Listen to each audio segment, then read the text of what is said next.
Well,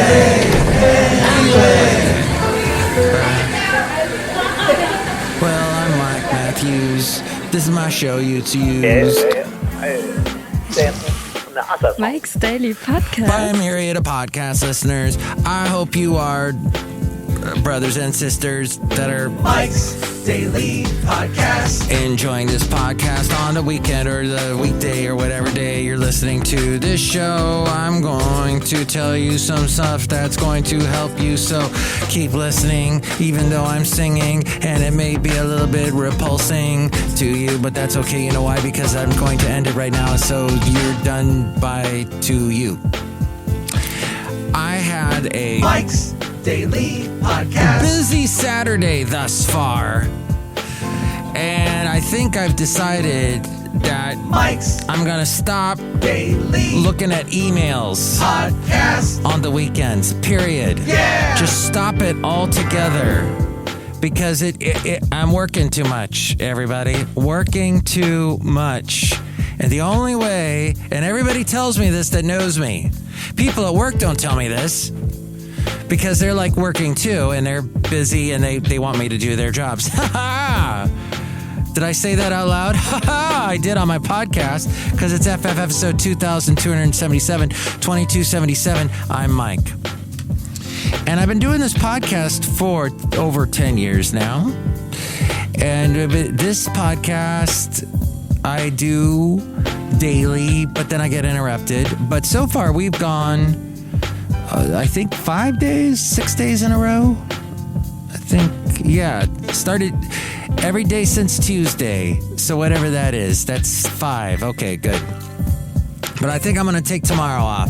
Sunday is the day of rest, and the Lord saith so. So we should all try not to work. But then some of us can't, because we got stuff to do, because we got to do other people's jobs. Oh, yeah. And because I did that little stupid thing called answering emails. Don't read your emails on Sunday. How about we all try that for once? Maybe somebody further up the manager chain will get the hint, and we will. And here's today's podcast picture. Actually, isn't it interesting how some stuff in the Bible is absolutely true today, that like if we followed it, it would actually help us not only spiritually, but health-wise, like taking a Sunday off and shutting down everything and doing no work at all would actually help your life, would actually help you be healthier.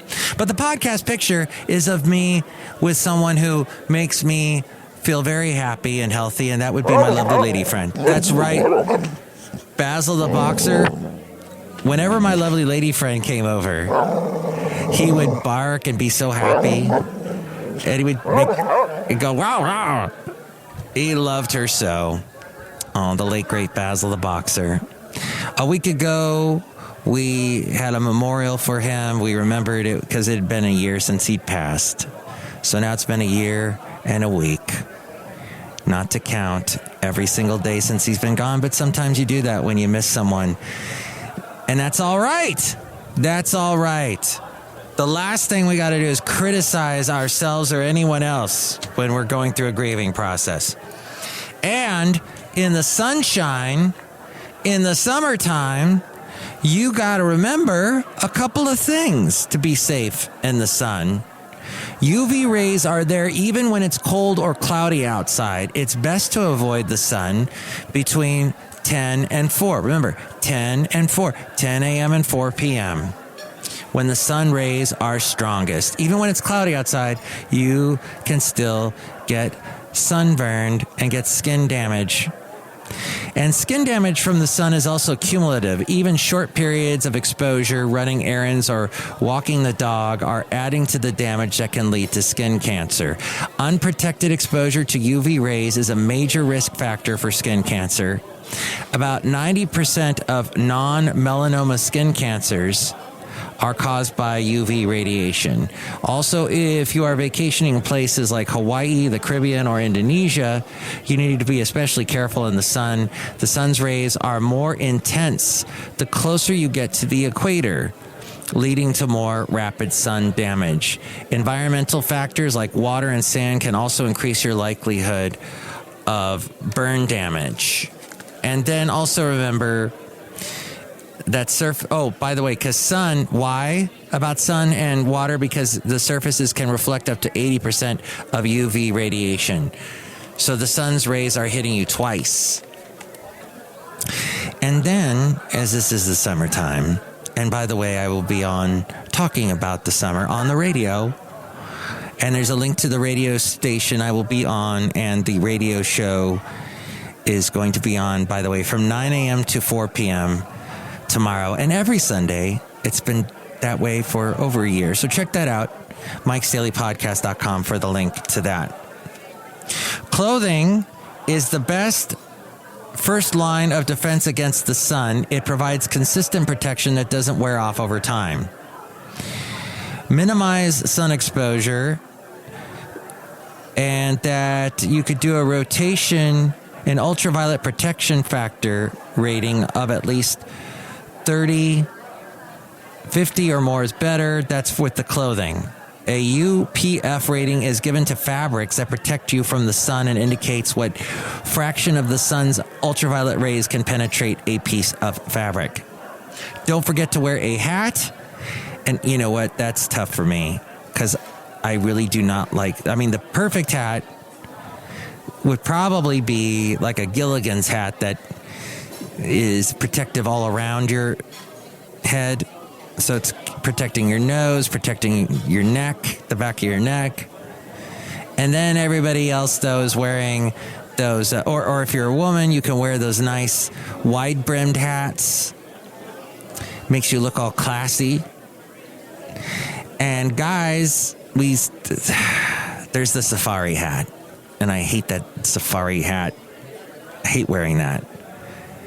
But it's helpful. And then, of course, as we go outside a cafe anyway, we're bringing you Mike's Daily Podcast somewhere in Podcastro Valley, the last place on earth. It's the baseball cap. It's the cap. The trucker's cap. People wear those. Oh, there's the cowboy hat. If you feel like wearing a cowboy hat at the beach. I hate wearing hats. But in the podcast picture today with my lovely lady friend, I am wearing a skull cap, a snow cap, snow hat, one of those hats to keep top my bald head warm. But definitely that's good advice. And be aware that even people who tan instead of burn and those of any ethnic background can be vulnerable to sun damage. Chemical sunscreens work like a sponge absorbing the sun's rays. And then sunblocks, which are physical sunscreens, work like a shield sitting on the surface of the skin and deflecting the sun's rays. When choosing a sunscreen, be aware that some ingredients have been found to be harmful to coral reefs and marine animals when they get in the water. Look for products with recommended safe ingredients. And then there is the SPF, the sun protection factor. The Skin Cancer Foundation recommends a broad spectrum sunscreen with an SPF of at least 15 for daily use and 30 or higher for extended time outdoors. And I always try and grab the 30, something 30 or more. I've heard 50 works, but it's like not that vastly different from 30, but I don't know. Applying sunscreen 15 minutes before you go outside. Why? Does that help get into your skin? Help it make it more effective? Maybe. The tops of the feet, you want to put sunscreen on that.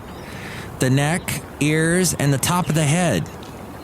To protect your lips, apply a lip balm or lipstick that contains sunscreen with an SPF of 30 or higher. Reapply sunscreen every 2 hours and immediately after swimming or sweating, which I don't get, because how can you apply it if you're all wet? And if you try and dry yourself off and you're sweating, that doesn't help. Like, you've got to try and stop the sweating. Otherwise, the sunscreen doesn't get in there. It's annoying. And then protect your eyes. The sun can also damage the skin around your eyes and your vision. UV radiation can lead to skin cancers on the eyelids and premature aging of the delicate skin around your eyes. The sun can also cause cataracts and macular degeneration, so wear sunglasses and be sure you choose ones that block 99% of UVA and UVB light, at least that much. And for kids, the American Academy of Pediatrics says that you should dress children in clothing that covers their arms and legs and has a tight weave. Protective clothing with an ultraviolet protection factor is even better. Top off with a hat with a 3-inch brim to protect the face, ears, and back of the neck. They also say apply an SPF of 30 or higher. And keep babies younger than 6 months out of direct and indirect sunlight, shaded under trees, an umbrella, or a stroller canopy. And that came from the Costco Connection in a recent magazine they did in time for the summer. It was written by Debbie L. Miller. Thank you, Debbie L. Miller. Hey, in this crazy, crazy world where we work a lot and we should work less, problem solving is probably what we do most at work. Oh, and I don't have that book with me that I usually read on Saturdays about learning good lessons from bad leaders. I don't. It's in the car. So we'll have to wait maybe next week. I needed a break from that book. I think I've read most of that book on the podcast anyway, so maybe I won't read any more from it. Anyway, that E. Arthur Self, PhD, very helpful if you're looking to be a boss or looking to, let's say, replace your boss or replace your job because you don't like your boss. Some very helpful tips in that book that I've read from in the past. And by the way, I'm pretty much dropping Podomatic. I'm no longer posting the podcast to Podomatic. It is terrible these days. And I hope they get their act together because I've been with them for 12 years. And it's sad to see them fall apart. So trying to unfall apart, to bring stuff back together, to ravel the unraveled, to unravel the messes in our lives, to work through problems. The first step should learn to define the problem. Yes, deeply understanding a problem through research, leading to better solutions. Research can include interviewing, reading books and emails, analyzing financial data, searching your organization's intranet, organizing your findings. All of that can help with defining the problem, putting a name to it. Then there's brainstorming, creating a myriad of new solutions quickly. In group brainstorms, allow everyone to state ideas. Don't belittle them. Don't insult the ideas, no matter how idiotic they are. Appreciate all input and avoid criticism, then organize solutions into groups around common themes. Analyzing, then using disciplined thought processes to evaluate each possible solution. Besides listing their costs and benefits, you might apply deductive reasoning, game theory, and the rules of logic, including fallacies, to them. What does all that mean? Look it up, I don't know. Managing risk, anticipating and trying to avoid the downsides of key solutions. Your team can list potential risks, rate how likely each is, predict a date by which each might either happen or no longer be an issue, and devise ways to reduce those risks. Managing risks, putting a name to it, and deciding. The ability to decide on a solution and move forward with it after an appropriate amount of time and research and analysis of possible solutions and feedback from team members. A designated decider must choose and implement a solution. A designated decider, that's usually me. And by the way, when there is a designated decider, don't set that decider up to be a scapegoat. Make that decider win, because when the decider wins, the whole team wins. And it's best to make sure that decider has all the information and is ready to do the best job as a decider as possible. Finally, managing emotions. Applying emotional intelligence in order to improve your team members' ability to think clearly. This requires you to recognize emotions in yourself and others, manage feelings, and channel emotions into useful work in problem solving. Managing your emotions. Outside a cafe anyway, somewhere in Podcastro Valley. Thank you, CMOE, the Center for Management and Organization Effectiveness, CMOE.com, for that helpful bit of information about improving problem-solving skills. Outside a cafe anyway, somewhere in Podcastro Valley. Did you see the last podcast picture? It was from Podcastro Valley, the Willow Trail. Beautiful. I took this nice hike last weekend, and despite how hot and warm it is and the wildfires going on, there's still some green spots around Podcastro Valley. I posted a picture standing in front of some poison ivy. Poison ivy poison ivy is now starting to all turn red, so you can see it quite quickly and avoid it, whereas in the winter when it's all green and lush, you sometimes don't necessarily know that you've just brushed up upon a dangerous poison oak leaf. But now it stands right on out because it's this bright red, or pinkish red too. Very colorful. So avoid that, but enjoy Podcastro Valley. But we're at Podcastro Valley 10 today, and look who's outside of Cafe Anyway. Hello, Michael Masters, Madame Rootabega. Thank you for all those tips about avoiding sun and skin cancer and problem solving. Oh, you're welcome. I'm glad you found it helpful. I did. Oh, I found helpful today watching a couple of interesting videos that the guy called the Carpetbagger. I think his name is Jacob. He does these, and he reminds me of my friend Kevin. Kevin, who has been on the podcast, did the segment Addendum with Kevin with me a couple of times. But the Carpetbagger, he's seen some amazing things. Like, he went on a Bigfoot tour. I think this was in Missouri, Branford. And this tour was crazy. He was on one of these like monster trucks sitting in the back. And they take you up into the hills, and it's like a beautiful drive, and you're looking at these cows, these Scottish Highland cows, and then all of a sudden they stage this crazy, like there's these meth makers in the mountains, these crazy drug makers. They're making drugs, and then suddenly they discover Bigfoot, and they do this weird thing in a hangar. The truck goes into this hangar and sits there like a big garage. And through the use of playing back this video movie thing where you're seeing like Bigfoot attacking these people, but you don't actually see Bigfoot.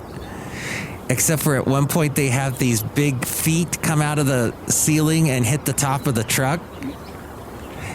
I watched it. I had to show it to my lovely lady friend who's in today's podcast picture, because I was like, you've got to see this. This is an actual thing that you can go on in Branford, Missouri.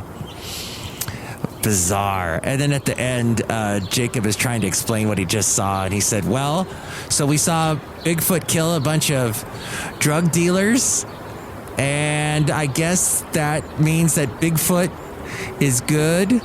And if you're good, he'll be nice to you and save your life. But if you're a drug dealer, he's going to freaking kill you.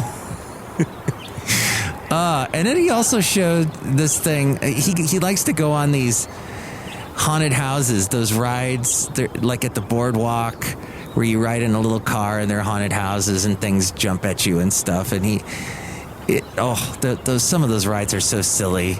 It just looks so cheesy, but they're so fun at the same time. And then all these museums that he's gone to. Oh, the Wizard of Oz Museum. That was interesting. It's somewhere in Kansas, I guess, where the hometown is of Dorothy in the Wizard of Oz. I think that's where it is. And just all the history and all the remakes that were made of the movie, and then the book that Frank Baum wrote and all the editions I read several of his books when I was a kid, because I was like, what? There's more than one book? There's like not only the Wizard of Oz, there's the Scarecrow of Oz, there's the Pumpkin Head of Oz, and all these other things. So anyway, Cafe Anyway, check it out. He also goes to a thing called Meow Wolf in Santa Fe, New Mexico. That's fascinating, very creative. A lot of artists came together, made this interesting, it's like an art installation, but you walk through it and all these really bizarre things happen. And they built another one in Vegas. And he, by the way, he went to this place in Vegas, New York. I don't think you'd ever want to stay at New York, the hotel in Vegas. Not the nicest rooms for what you pay. But anyway, Cafe Anyway, we're outside. What else were you saying, Madame Rootabega? Nothing. Okay. Do you ever watch Carpetbagger video thing with Jacob? Yes. Did you ever go to Kansas? Yes. You ever been in a tornado? No. Look who else is here. Hello there, Mike. This is Valentino, the parking attendant. And this is Bison Bentley. Do you know it? Mike, this show was very interesting today. Yeah. Do you know it? Thank you, guys. Next show, it'll be the wonderful Chely Shoehart, Floyd the Floorman, John Deere the engineer. If you'd like to chime in about anything we covered on the podcast today, you can call me 336-MM-DAILY. That's 3 + 3 = 6. MM as in Mike Matthews. Daily isn't what this podcast has been now for 5 days in a row. Look at us, but I think tomorrow we'll take a day off. Is that okay? Good. Mike's Daily Podcast is written and produced and performed by Mike Matthews. His podcast is super easy to find. Download or listen to his show and read his blog at MikesDailyPodcast.com. Email Mike now at MikesDailyPodcast@gmail.com. See you tomorrow. Bye.